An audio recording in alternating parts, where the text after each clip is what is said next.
క్రైస్తల అలసిన వారిని ఊరడించు మాటలు జనవరి 14. నీ భారం యెహోవా మీద మోపుము. కీర్తనలు 55:22. ఆరంభ దినములలో సువార్త ప్రకటించబడినప్పుడు కొంతకాలం వరకు ప్రభు అనేక సూచక క్రియలు చేసెను. అపోస్తల కార్యాలు 6, 8, 12, 11, 13, 11, 16, 26, 19, 11 ఈలాగున దాదాపు 6 సంవత్సరములు జరిగెను. తరువాత అకస్మాత్తుగా క్షీణత వచ్చెను.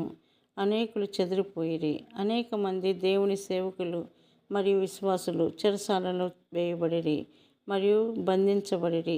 అనేకులు దేమా వలె తమ మొదటి ప్రేమను పోగొట్టుకొనిరి. అందుచేతనే అపోస్తలుడైన యోహాను కొద్ది కాలం సంశయపడెను, నిరాశపడెను మరియు విచారపడెను. మనము తిరిగి జన్మించినప్పుడు మానవాతీతులము లేక దేవదూతలము కాము, కానీ మనము సామాన్య మానవ మాతృలముగానే ఉందుము.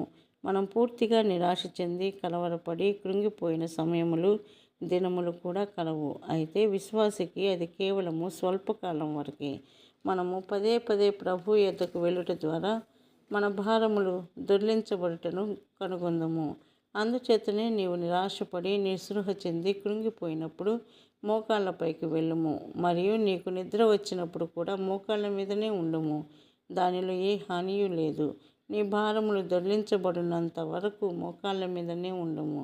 నీ భారములన్నీ యేసుక్రీస్తు ప్రభు మీదనే వేయుము.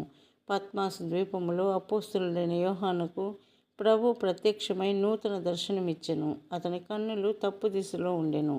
ఎవరైనాను నిన్ను చూచుటకు వచ్చిన యెడల వారు నీ ముందు నుండి వచ్చుదురు గాని వెనుక నుండి రారు. మానవుడు తప్పులు చేయును, అయితే మన ప్రభు తప్పులు చేయడు. యోహాను వెనుకకు తిరిగినప్పుడు అతడు ప్రభువును చూచెను. అతడు ఇంకనూ తప్పు దిశలోనే చూచుచుండెను.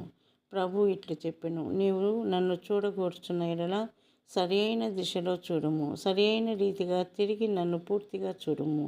అప్పుడు నీ భారములన్నీ దొర్లించబడును మరియు నీ ప్రశ్నలన్నింటికీ సంపూర్ణంగా జవాబు పొందెదవు.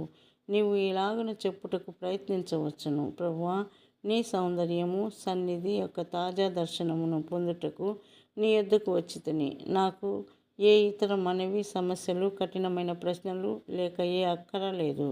నేను కేవలం నిన్ను సంపూర్ణంగా చూడవలెనని మాత్రమే కోరుచున్నాను. అప్పుడు నీ జీవితమంతయు సంపూర్ణ సంతోషము, సమాధానములతో నింపబడును. మరియు ఇట్లు చెప్పగలుగుదువు, నేను భూమి మీద ఉన్నానా లేక పరలోకములో ఉన్నానా? నీవు ఉన్నత స్థలములపై ఉండుటను కనుగొందువు. అన్ని విషయములను నీవు నూతన విధానములో చూచుదువు.